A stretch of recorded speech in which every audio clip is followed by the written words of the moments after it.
सखा हमारे, हे नाथ नारायण वासुदेव। श्री कृष्ण गोविंद हरे मुरारे, हे नाथ नारायण वासुदेव। श्री कृष्ण गोविंद हरे मुरारे, हे नाथ नारायण वासुदेव। एकमात्र स्वामी सखा हमारे, एकमात्र स्वामी सखा हमारे, हे नाथ नारायण वासुदेव। श्री कृष्ण गोविंद हरे मुरारे, हे नाथ नारायण वासुदेव।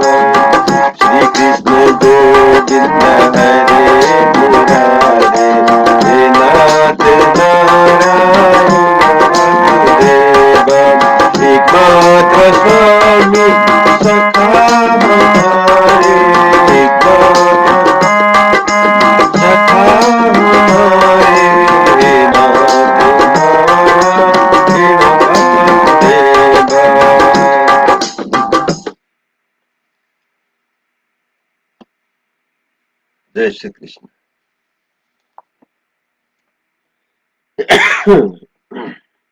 सॉरी, आज हम श्रीमद् भागवत को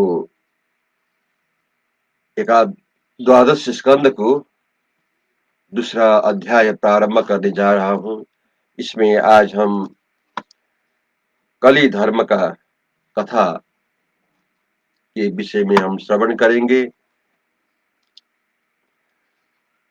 कली विस्तार हिम पाम जब होत कल की अवतार, होए पुनः सतयुग प्रकट हो जग में हाहाकार।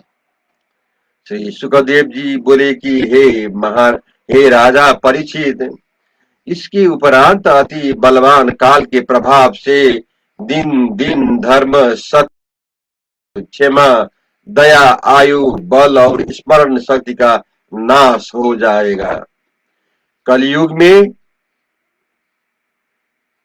जिसके पास धन होगा वही पुरुष बलवान, गुणवान, आचारवान और बुद्धिवान कहा जाएगा,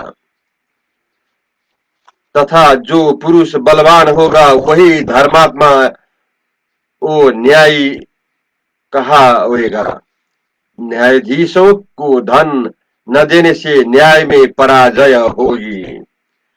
अधिक बातचीत करने वाले ही को लोग पंडित मानेंगे।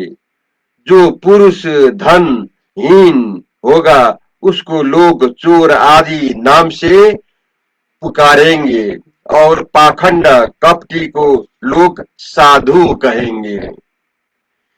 स्वीकार मात्र ही विवाह समझा जाएगा और स्नान मात्र कर लेना ही सब श्रृंगार गिना जाएगा। जो जलाशय कुछ दूर होगा वही तीर्थ समझा जाएगा। कुटुंब का भरण पोषण करना ही स्नानपन और चतुराई का मूल जाना जाएगा। धर्म का सेवन केवल ऐश के निमित्त किया जाएगा। इस प्रकार दुष्ट प्रजाओं से जब भूमंडल व्याप्त हो,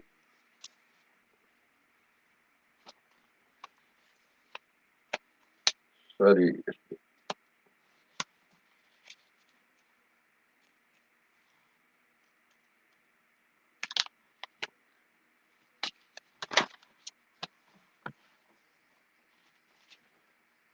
भूमंडल व्याप्त हो जाएगा, तब ब्राह्मण, क्षत्रिय, वैश्य और शूद्र, इन जो बलवान होगा वही राजा हो जाएगा।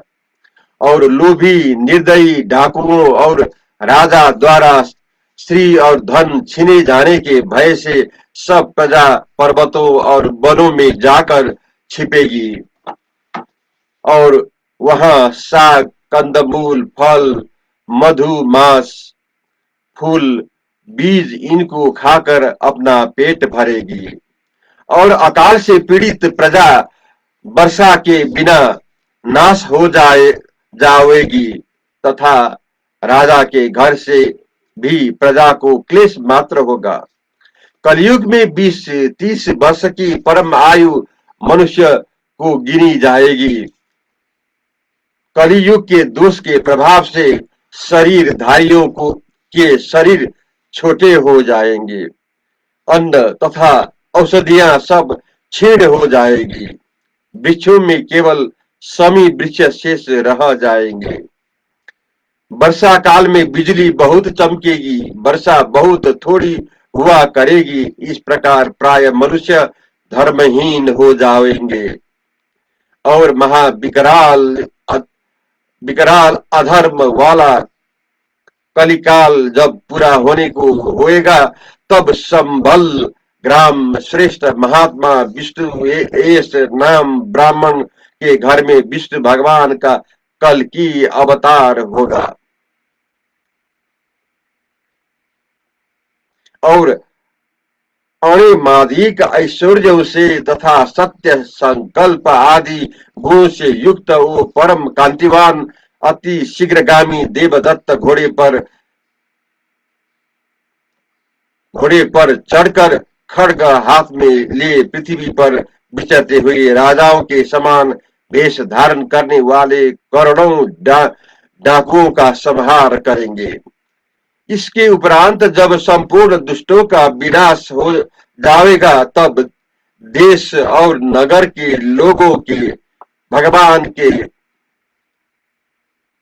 श्री अंग में रचे हुए चंदन आदि की पवित्र सुगंध वाली पवन का स्पर्श होने से मन निर्मल हो जाएंगे और सत्वगुण मूर्ति वासुदेव भगवान के हृदय में रहने से उनकी संतानों की सृष्टि बढ़ने लगेगी और इनके शरीर भी बड़े बड़े होने लगेंगे। धर्म के प्रति हरि कल की भगवान जब अवतार लेंगे, तब सतयुग प्रवृत्त होगा और प्रजा के संतान भी सतोगुणी होगी।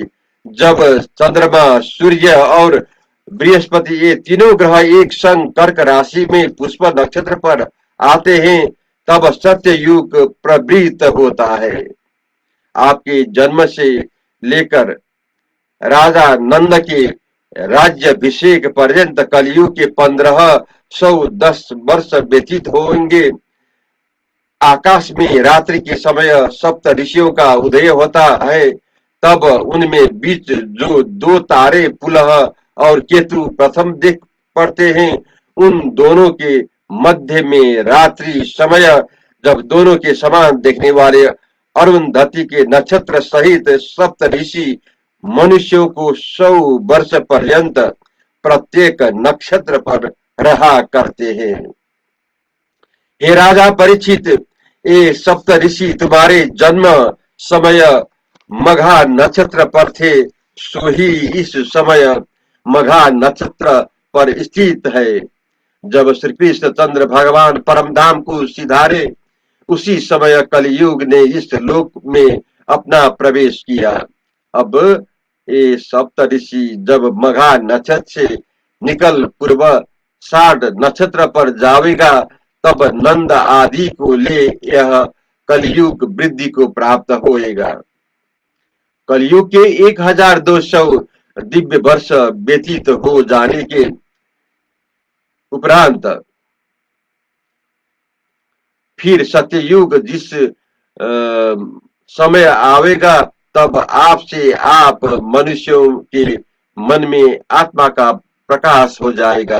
हे राजा परीक्षित, चंद्र वंश में राजा संतनु का भाई देवर्षि और सूर्य वंश ये राजा इक्ष्वाकु के कुल में उत्पन्न राजा मरु, ये दोनों महाराज योग बल से प्रभाव से कलाप ग्राम में विराजमान है।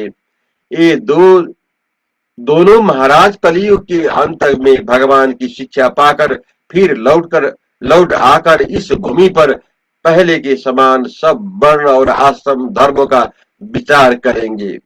सतयुग, त्रेता द्वापर और कलयुग से चारों युग इसी क्रम से पृथ्वी पर प्राणधारियों के मध्य बरतते रहते हैं।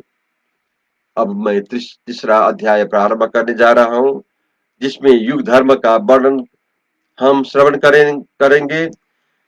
भूमि कथन सो दोष कली तिसरे माही बखान, उन पापन को नाश हित केवल हरि को गान। सुखदेव जी बोले कि हे राजा परीक्षित, यह संसार असार है। इसमें रहने वाले मनुष्य कृमि आदियों की तरह जीते हैं। वो राजा मूर्ख है जो यह सोचते हैं कि हम पृथ्वी को जीतकर तक राज्य करेंगे। पृथु, पुरु, नहुष, भरत, मानधाता आदि राजा लोक जन्मे और अंत में मृत्यु के अनंत सुख में विलीन हो गए। यह सुन राजा परीक्षित ने पूछा, हे भगवान, कलियुग के बड़े बड़े दोषों को कलियुग के मनुष्य किस उपाय से दूर कर सकते हैं? सो मुझसे यथार्थ कहो। प्रथम तो युग युग के धर्म और प्रलय और कल्प का प्रणाम कहो, फिर महात्मा काल रूप विष्णु भगवान की गति कहो। श्री सुखदेव जी बोले कि हे राजन, युग में धर्म चार चरण वाला होता है, सत्य, दया, तम और दान। सत्य युग के मनुष्य संतोषी, दयावान, सबसे मित्र भाव रखने वाले, शांत, जितेंद्रिय, दुख आदि को सहन करने वाले, आत्मा रामदर्शी, परमार्थ में आलस्य रहित और परिश्रमी होते हैं। त्रेता युग में धीरे धीरे मिथ्या भाषण, हिंसा, असंतोष और कलह, इन चार अधर्म के चरणों से धर्म को चारों चरणों में चौथा चौथा भाग छीण हो जाता है। त्रेता युग में प्राय मनुष्य क्रिया वो तप निष्ठा वाले, न तो अति हिंसक और न अति लंपट धर्म, अर्थ और काम, इन तीनों पुरुषार्थों में लगे हुए वेदत्रयी धर्म परायण मान जाते हैं। और ब्राह्मण वर्ण जिनमें अधिक होते हैं ऐसे होते हैं। द्वापर में असंतोष, हिंसा, मिथ्या भाषण और द्वेष, इन अधर्म के चार चरणों के निमित्त तप, दया और दान, इन धर्म के चार चरणों में से आधा आधा भाग छीन होता जाता है। अतएव द्वापर युग में यशस्वी, बड़े शीलवान, वेदाध्ययन में निपुण, धनाढ्य, कुटुंबी, प्रसन्न मुख और ब्राह्मण क्षत्रिय जिनमें प्रधान, ऐसे मनुष्य निरंतर होते हैं। कलयुग में अधर्म बढ़ जाने से धर्म के चारों चरण का चौथा भाग शेष रह जाता है। सो भी धीरे धीरे क्षीण होकर अंत में नाश हो जाता है। कलयुग में मनुष्य लोभी, दुराचारी, दयाहीन, व्यर्थ कलह करने वाले, दुर्भाग्य वो अत्यंत तृष्णा रखने वाले होंगे। शूद्र वो दास जिनमें मुख्य माने जाएंगे। कलयुग के मनुष्य मंद बुद्धि, मंद भाग्य, अति आहार करने वाले, कामी और धनहीन होंगे। तथा स्त्रियां छोटे शरीर की व्यभिचारिणी और बहुत संतान पैदा करने वाली, दुष्ट स्वभाव वाली होंगी। देश देशांतरों में चोर बहुत होंगे, वेद पाखंड से दूषित हो जाएंगे। राजा लोग प्रजा के भक्षण करने वाले होंगे।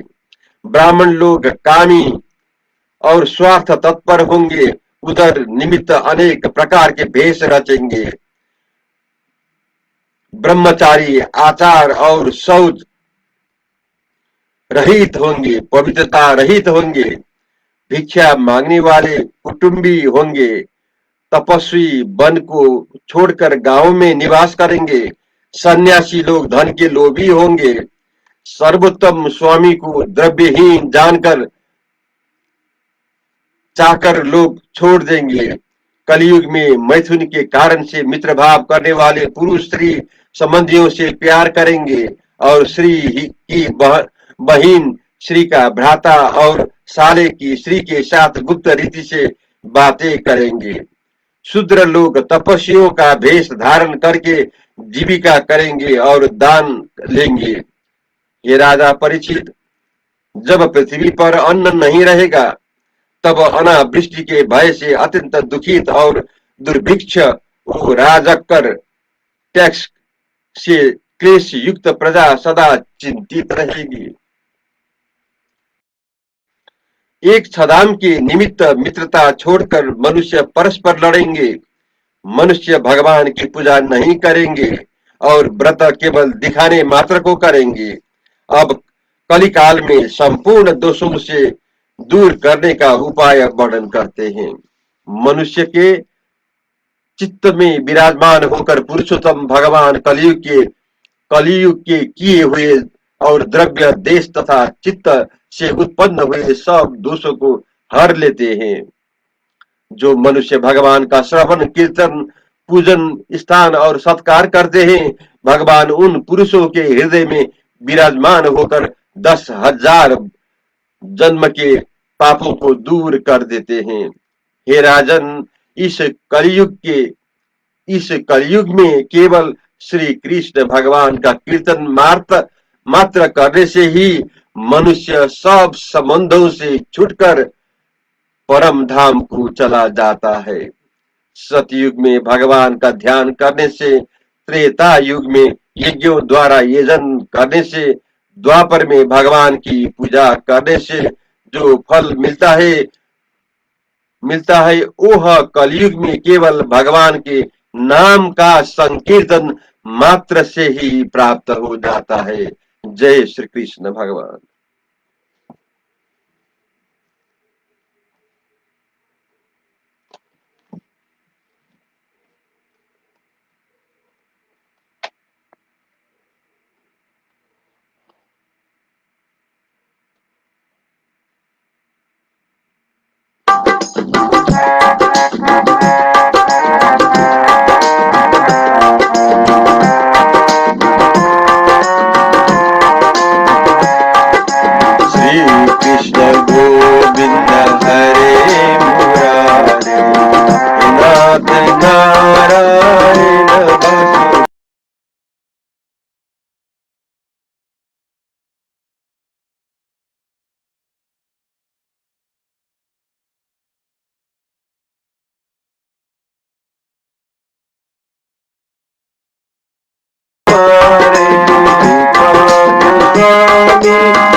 सखा